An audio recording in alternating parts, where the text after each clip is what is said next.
right now on 5 on your side at 10. Pesky clouds. This time of year, it can be hard to break up those low clouds, why some of us won't see much sunshine again tomorrow. Are you still working remote? How your secure connection may be sharing your data. But first tonight, workplace violence. There are millions of victims every year. The latest, an employee shot to death at a local auto repair shop. Employers need to be available and expecting these kinds of issues to come up. Is prevention possible? Tonight, a 23-year-old man is in jail accused of gunning down his coworker inside that Maryland Heights business. Good evening, I'm Ann Allred. And I'm Mike Bush. Within the hour, we learned the victim is 52-year-old Reginald Brandy of St. Louis. Tonight, Deshaun Johnson is in jail on charges of second-degree murder and armed criminal action. The shooting happened at the Dobbs Tire and Auto at the intersection of Dorset and McKelvey. Investigators say the Johnson got into an argument with Brandy when Johnson pulled out a gun and shot him multiple times. Any incident that results in a loss of life is certainly tragic. This does not happen in Maryland Heights on a regular basis. But again, there's no community that's completely immune from acts of violence. Johnson was arrested at the store. Tonight, he's being held on charges of second-degree murder and armed criminal action. One local expert says today's deadly shooting underscores a number of issues when it comes to workplace violence. 5 on your side's Robert Townsend is live tonight outside that Maryland Heights business to explain. Robert.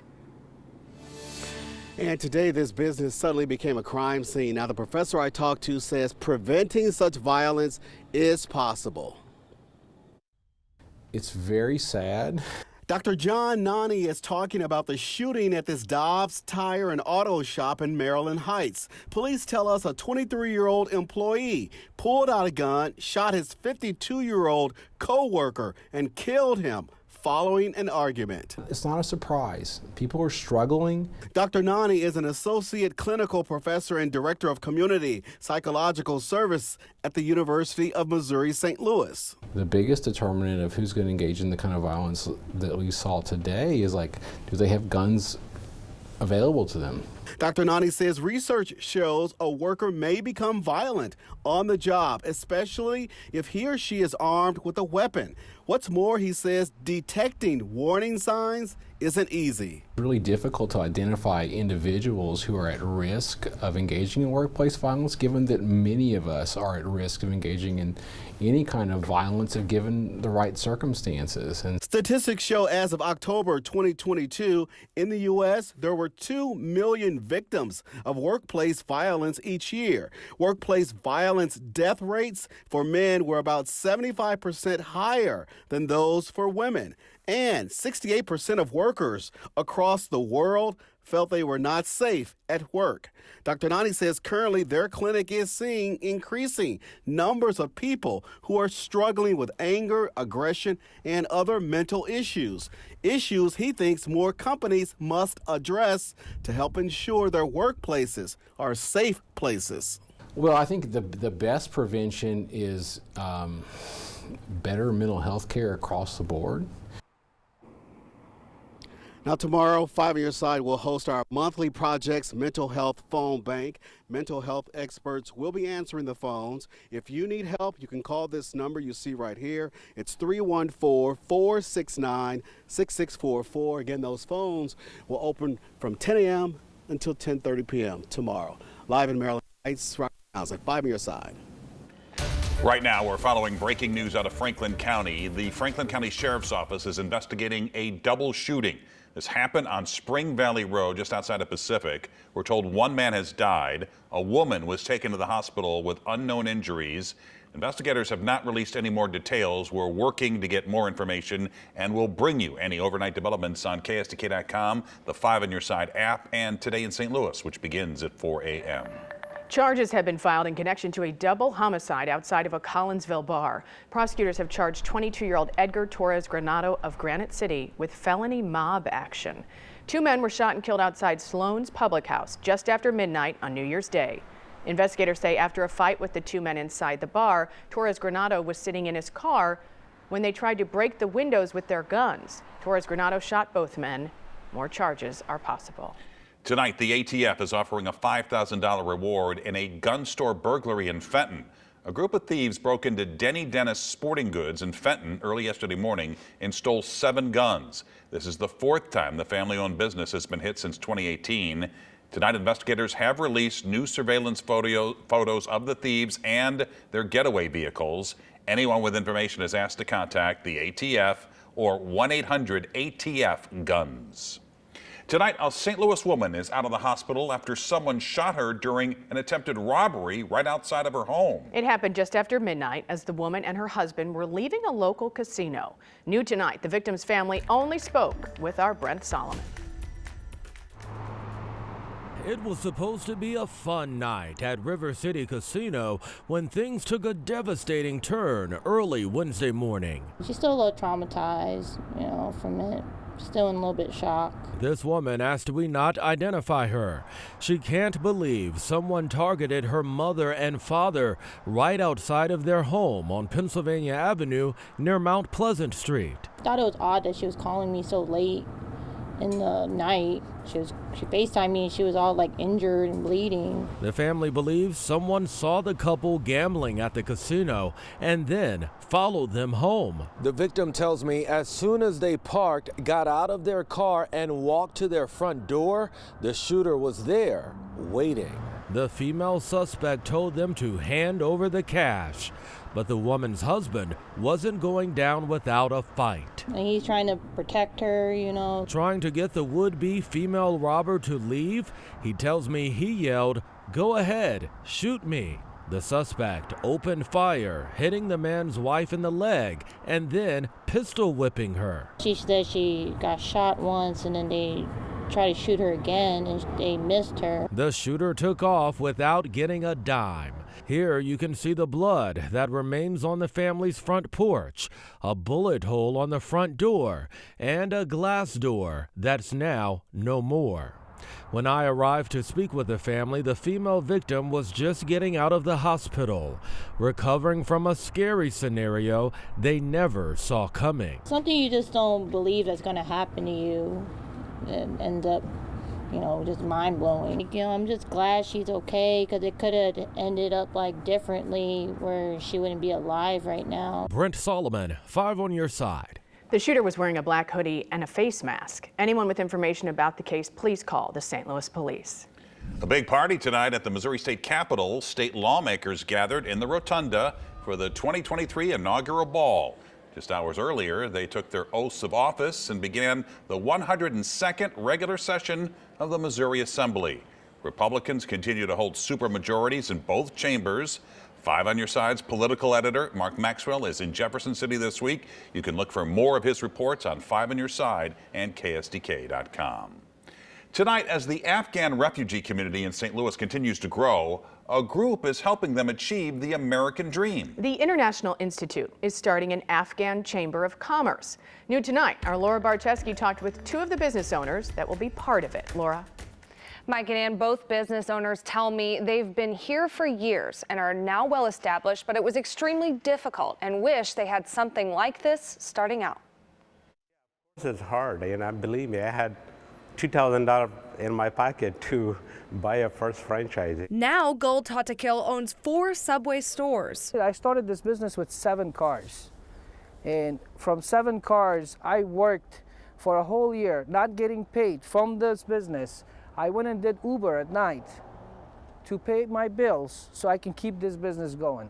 And Ahmed Bruman manages a successful car dealership. Both want to continue to help Afghan refugees just like themselves be successful. I've been helping my community ever since I've been here. Anything through businesses, helping with the license and permits and job and anything that I could do. Life is a lot easier right now with the social media. They'll be part of the new Afghan Chamber of Commerce through the International Institute. The Chamber is going to set people up for success as far as finances are concerned, as far as entrepreneurship, as far as helping them with starting a business, establishing themselves, and scholarships and grants, and so many other opportunities like business trainings and business acumen, financial literacy.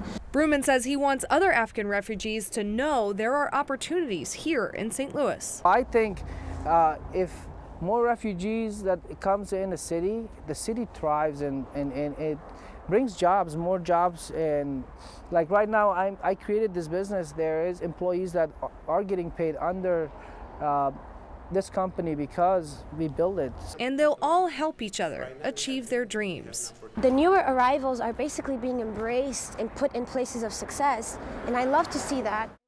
In a little more than a month, the International Institute will be opening the Afghan Community Center, which will house the brand new Afghan Chamber of Commerce office and other services for refugees. Laura, thanks. Tonight, more than 24 dogs rescued from the Ozarks are being treated here in the St. Louis area. Just a few hours ago, 29 Lakeland Terriers arrived at the Humane Society in Maryland Heights. The dogs were living on property belonging to a former licensed breeder. 5 of them are puppies. Several of the dogs have old injuries, including cuts. One dog's even missing an ear. The Humane Society plans to make them available for adoption once they recover. Dating app attack. It's pretty scary with the new dating world. The warning tonight after one woman says the guy she met online kidnapped, raped, and tortured her for days.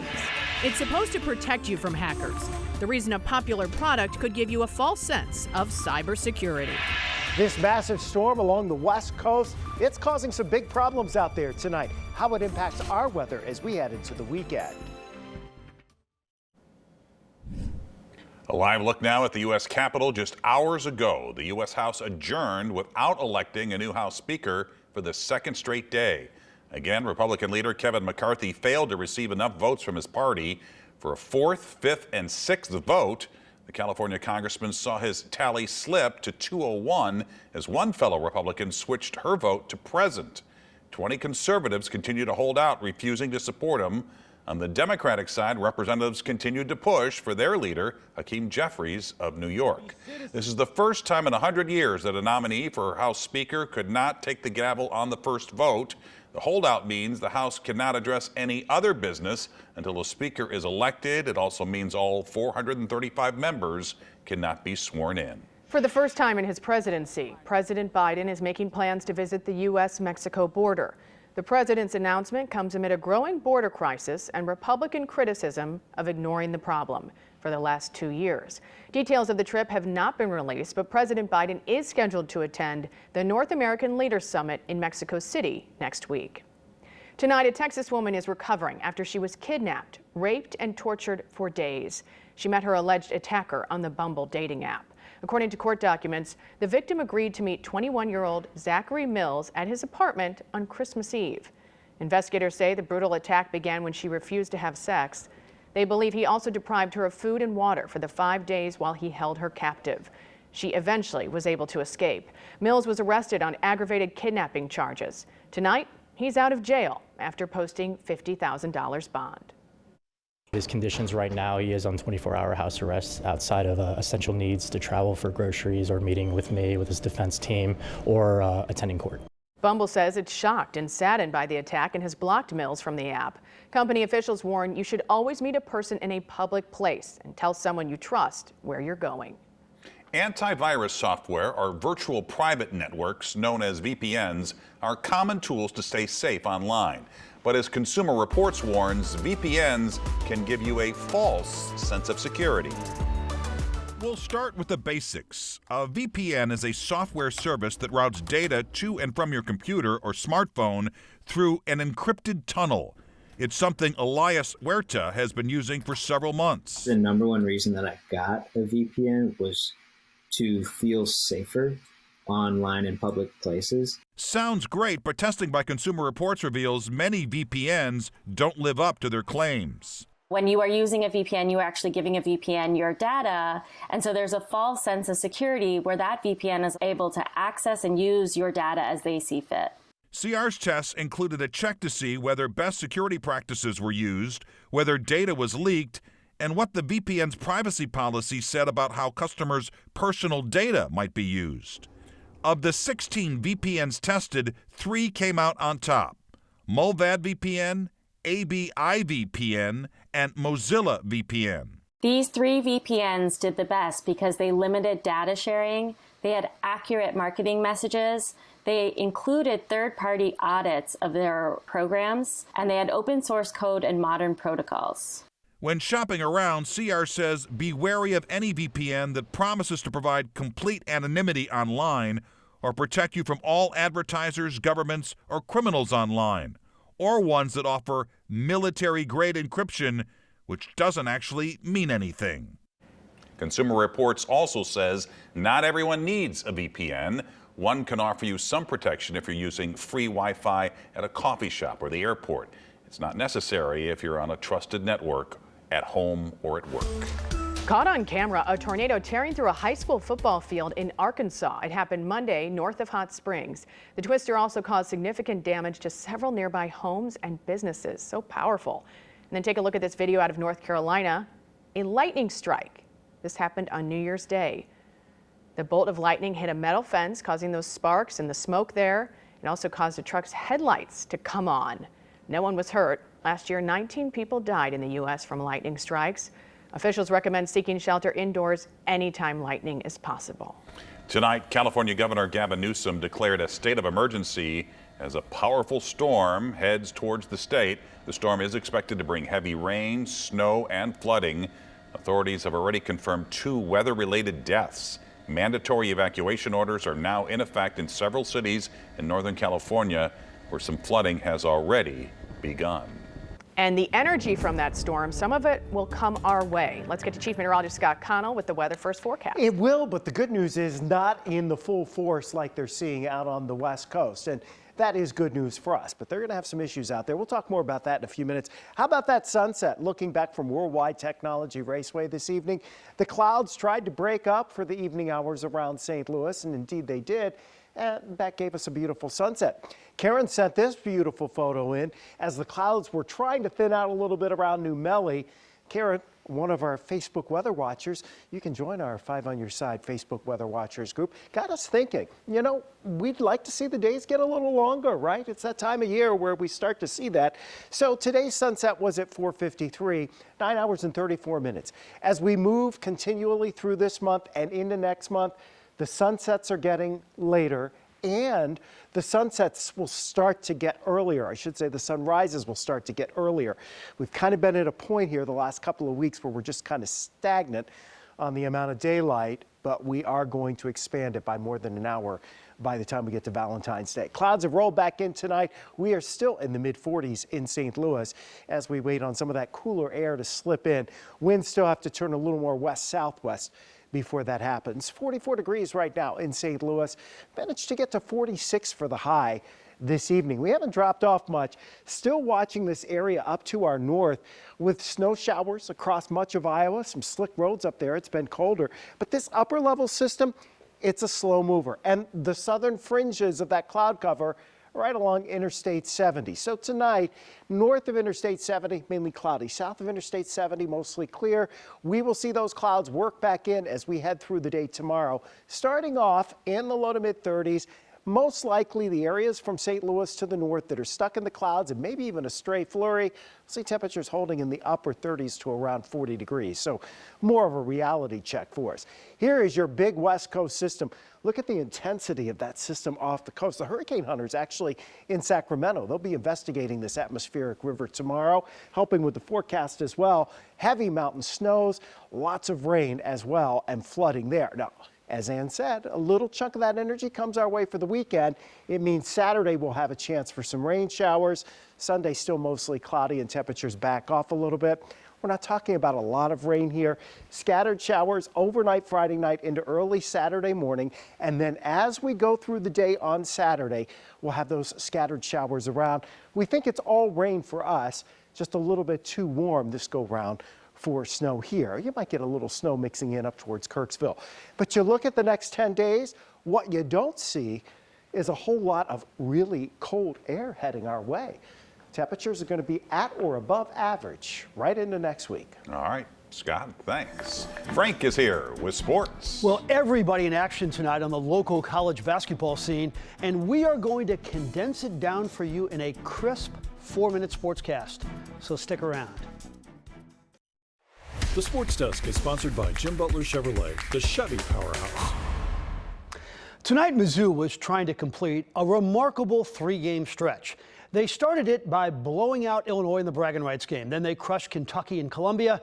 And this evening, all they had to do was beat 13th-ranked Arkansas in Bud Walton Arena. Dennis Gates wearing that same suit. Why change when you're winning?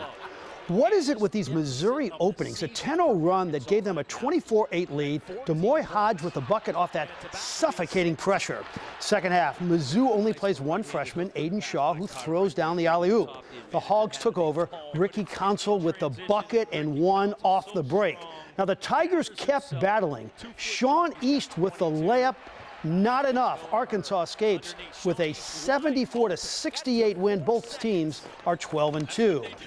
So Mizzou had zero expectations this season. SLU had high expectations. It's such a good story, a likable coach loaded with talented, nice kids, and many from the St. Louis area. All you needed was to win often. They did not tonight at UMass. Here's one of those nice local kids, Terrence Hargrove, slicing to the glass, 2 of his 9. Yori Collins from St. Mary's, 16 points, 10 assists. One here to Sincere Parker for 3 of his 15. This is really troubling. Fred Thatch injured his knee in the first half, had to limp off in the second half. Larry Hughes Jr. got some playing time, hit a big 3. Again, not enough, all UMass. DeAndre Dominguez with a dagger 3. 90-81 is the final. SLU is 1-1 in the A-10. Illinois and Brad Underwood trying to beat Northwestern for the 9th straight game. And Matthew Meyer was feeling it here. The Illini went up by 4 in the second half. But Sincere Harris got a costly technical foul, and Northwestern took off from there. The Wildcats on a 13-0 run. Ty Berry with a 3. Northwestern is leading 70-61 in the final minute.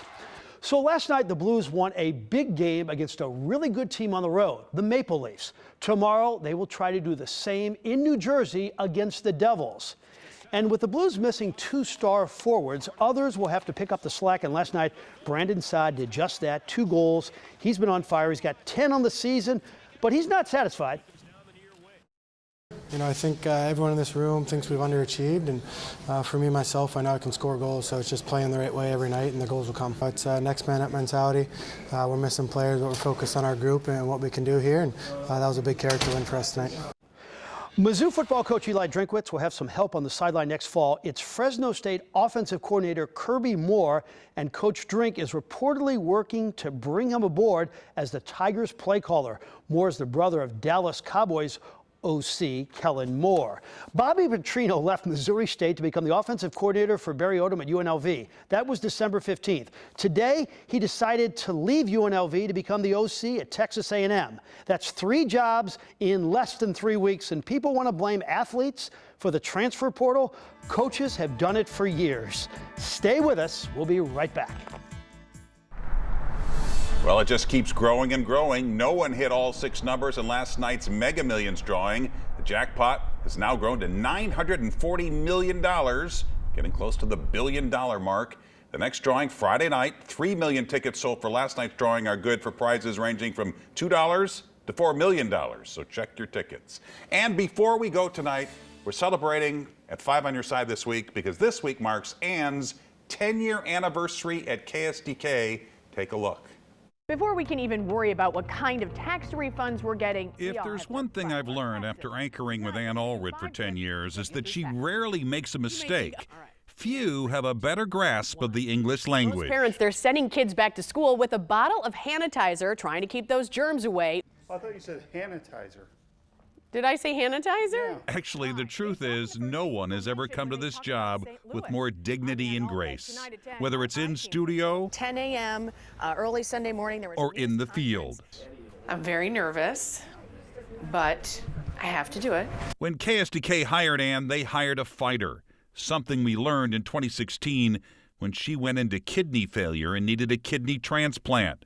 She then became a tireless reporter and supporter for organ transplants. As colleagues, we know Ann will always have our back, and she's got your back, too. She could have worked anywhere else, but chose to come home to St. Louis. 10 years and counting. 10 years of more dignity and grace. Ann Allred, baby.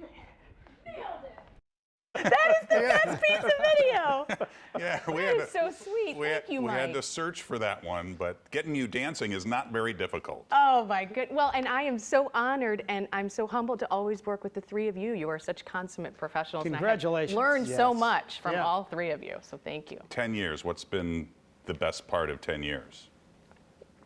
Gabbing with you in commercials. Yes, if they could only hear. There you have it, 5 on your side at 10. The Tonight Show starring Jimmy Fallon is next. Start your day with Today in St. Louis beginning at 4 a.m. Have a great tomorrow.